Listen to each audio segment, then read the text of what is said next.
Bienvenue sur Étoiline Inès TV. Si vous êtes encore nouveau ou nouvelle sur notre chaîne, n'hésitez pas de vous abonner massivement, aimer nos vidéos, commenter et partager. Chez Étoiline Inès TV, c'est la qualité, la différence et la vérité. Chacun son tour, chaque chose a son temps. L'épargner sur qu'il surtout encore, la patience paye. Ngana yebaki nangaki batu o mibale. Ekita imata bakobala na bango kaka. Bakobala na penza na bango kaka na yebaki nanga bandeko na ngai. Ba na yebaki penza ke batu o mibale to matato kita bakobala na bango kaka. Salut chers Bouchou, salut chers abonnés, salut chers connaissances, salut surtout les amis de Étoiline Inès TV. J'espère que vous allez bien. Quant à moi, je suis bel et bien super bien par la grâce de Dieu. Chers Bouchou, chers abonnés et chers connaissances, Toye lisusu na tonton Bobo Manoka, le tonton international. Mingi nalinga kobenga ye kaka le président Bobo Manoka.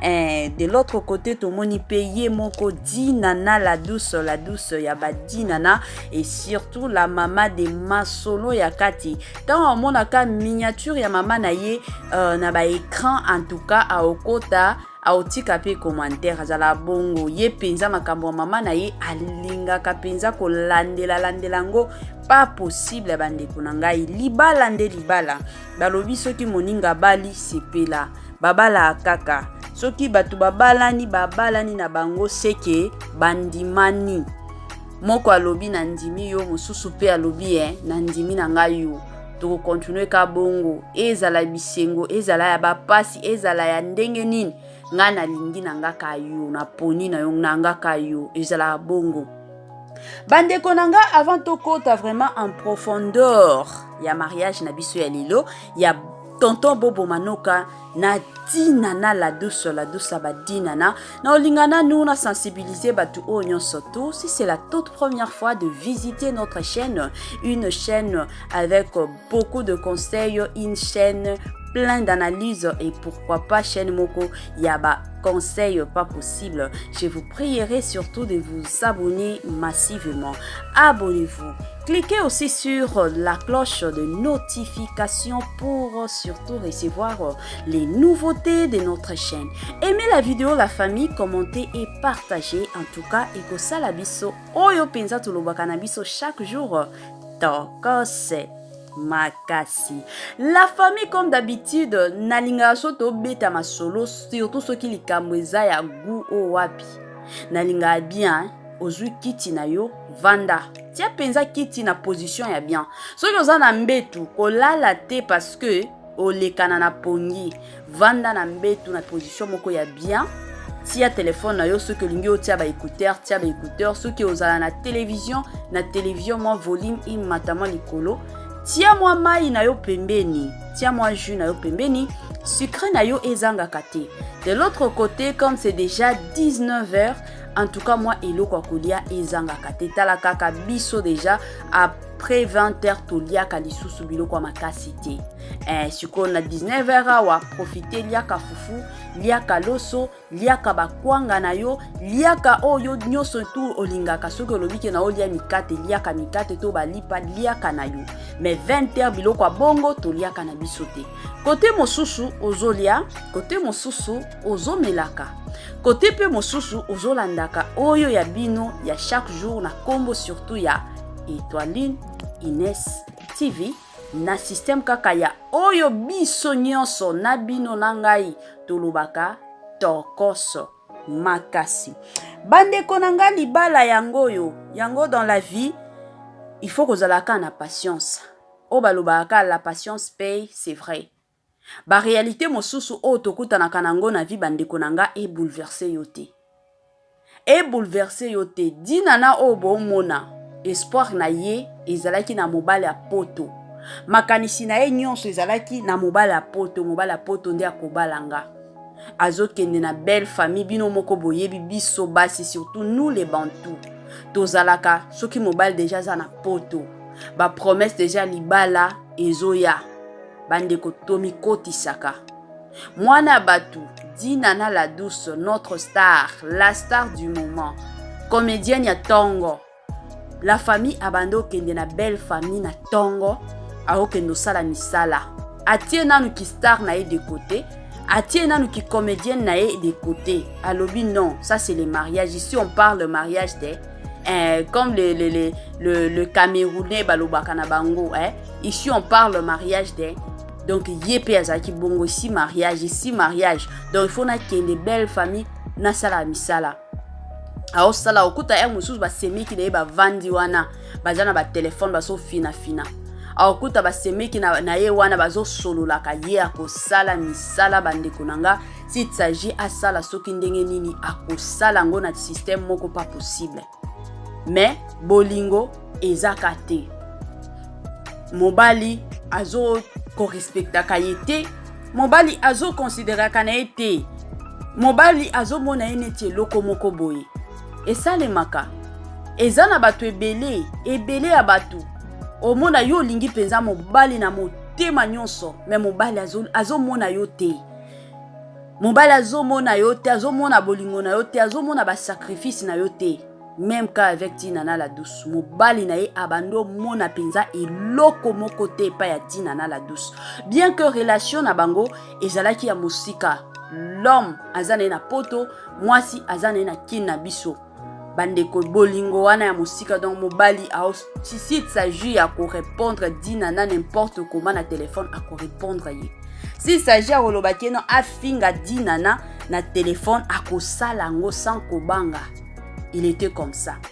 jusqu'à ce que un jour yemoko azu penza courage na force nyonso que non je dois laisser cette femme à boy Dinana bandeko sala ki choc ya munene sala ki pasi ya munene na Dinana la douce otala que non je suis amoureuse de cet homme je l'aime na bando tonanga c'est lui le père de mes enfants na makanisi nanga c'est lui mon mari mais du coup mobala ye koyebisa yo que non na obala yo lisusu te nga na obala nanga mundele ya poto na obala nanga ba congolaise te ezalaki choc pas possible jusqu'à ce que après ba conseil à maman naye kandenge zalaka aye ko se ressaisir vie ezalaki facile te parce que déjà bolingo ekotaki na motema ba déjà basi balinga et ba koma blessé ba comprendre la situation oyo place nini Dinana la douce akotaki bandeko nanga aye ko vanda kandenga vandaka aye ko kutana na tonton moko tonton kombo na nani tonton Bobo Manuka en réalité azaki na ba mbongo na ye azaki tellement na ba mbongo riche o baloba riche milliardaire ba mbongo pas possible abando lukape mwasi alobi soki na keka boye na ba mbongo na ngai na kozwa basi ebele et sur basi ebele wana mwasi vraiment ya sérieuse na kozwa yete na ozwa ba mingi bakoyaka parce que ba yebike na nzana mbongo basi moko intérêt et c'est vrai na communauté na biso eza makambo oyo esalemaka mibali mosusu lelo bazwa basi ya malonga te pourquoi parce que bazana ba mbongo basi bakomi kolandela bango omona basi mosusu na ba comportement ba changer na bango ba a changer penza comportement pourvu que ka mobali asala nini abala ye tango ayeki ko se déguiser bandeko nanga ayeko donc komi lakisa komi kotisa neti mutu moko azana mbongo te un souffrier un pauvre mutu moko azo souffrir makasi bandeko nde akomi ko s'approcher na Dinana kandenge zalaka mutu nyonso tu azotia miso na Dinana ebele abasi ba rejeta tonton Bobo mais tango akomaki ko s'approcher na Dinana la douce. En tout cas, Dinana la douce a fait ça qui est chance. Alobi, aza mobali na sungae.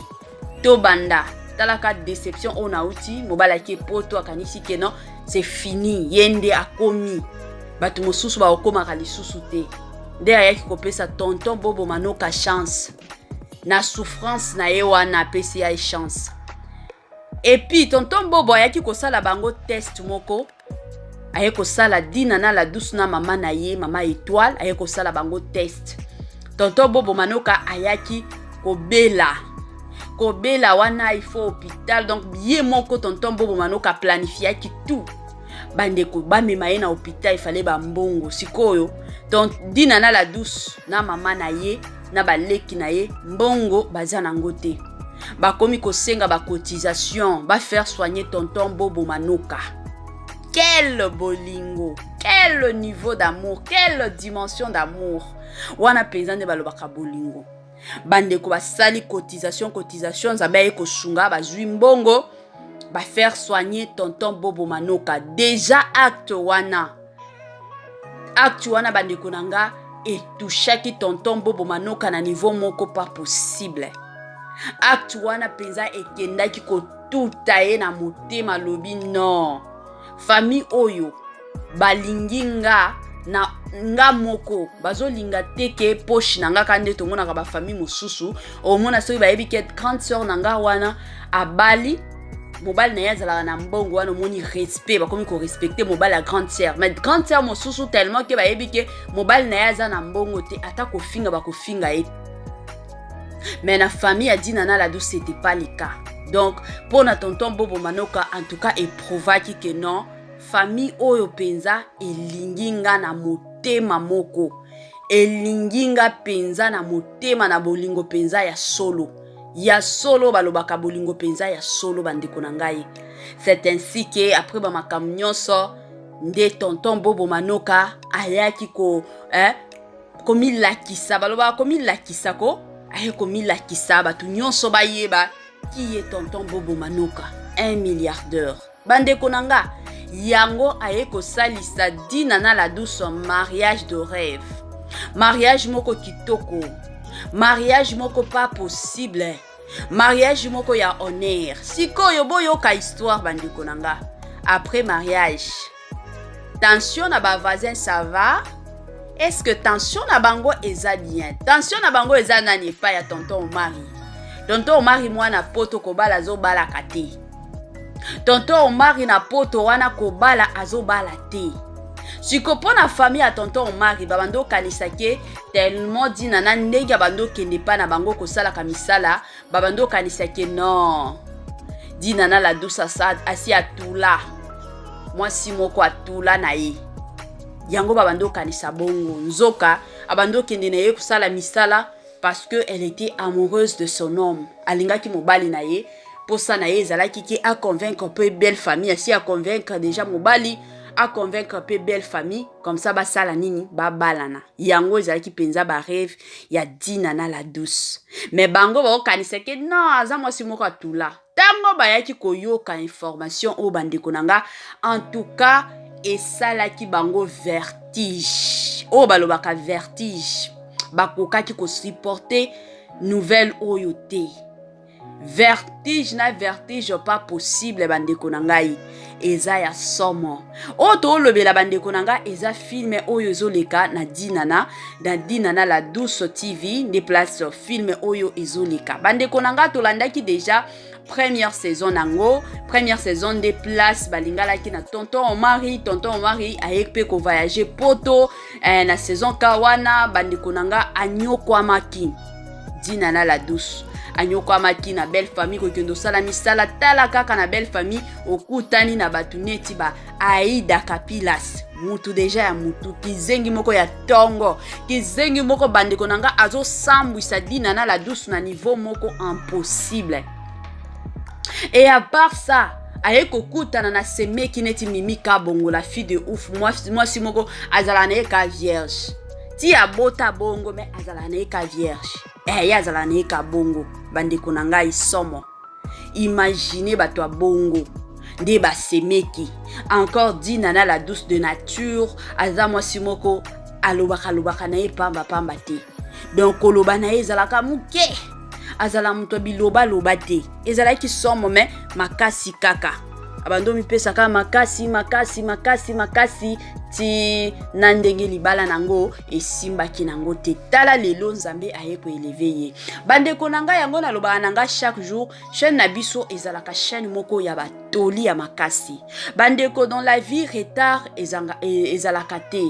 Et surtout soki oza mwana nzambe ozoyeba ndenge nini ya kotambola.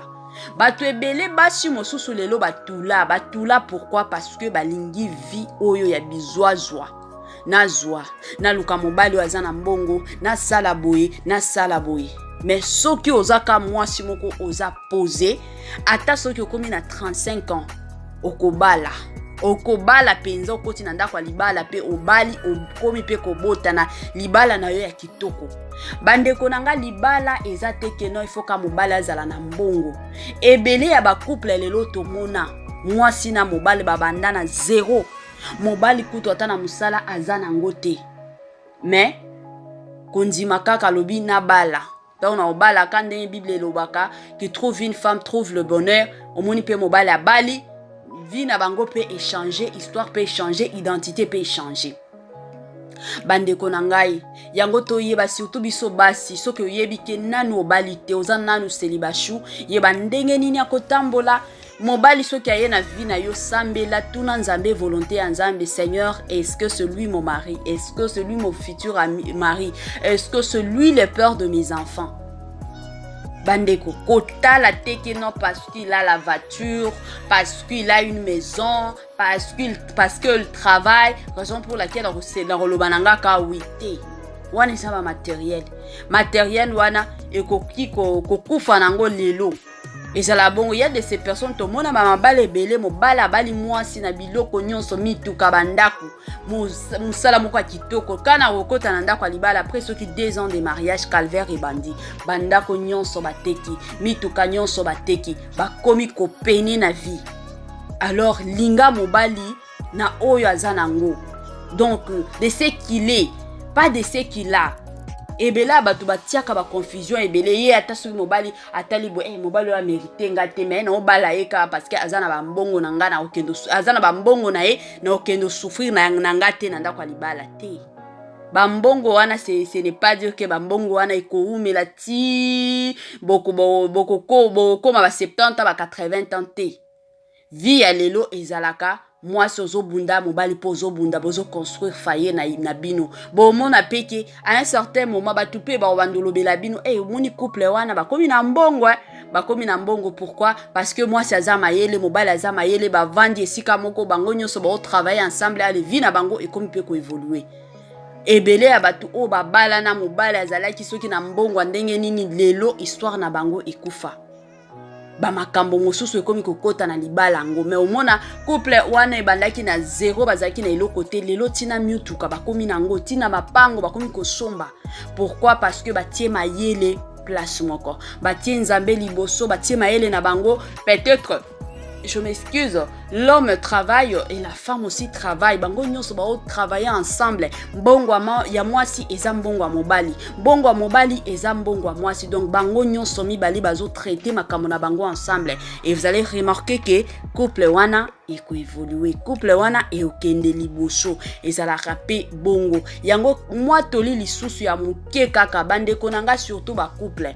Ba couple belé ba komi kosala omona mwasi soki osala lobi o eza mbongo na nganga na sokipeka na makambo ya cuisine kolamba biloko ya kolia. Mobali lobi nga pe mbongo na ngai eza kofuta ndako. Mbongo ya classe mwasi na mobali bango nyonso batie mbongo wana pona kofutela bana classe. Eza désordre yango ememaka échec ebele surtout dans les mariages. Ebele abatu baye bakate. Mais bomona ba couple bongo evoluaka nango te. Bomona mwasi azana musala kitoko bafutaka ye mbongo ebele mobali pe na musala bien bafutaka ye mbongo ebele mais bazana iloko malonga te. Ata so yokoti na ndako na bango donc ndako moko c'est comme si batu ba vivra kate. Pourquoi? Parce que mutu na mutu zo travailler na kwa na ye soki bobalani botia biloko nyonso ensemble et ça la bien.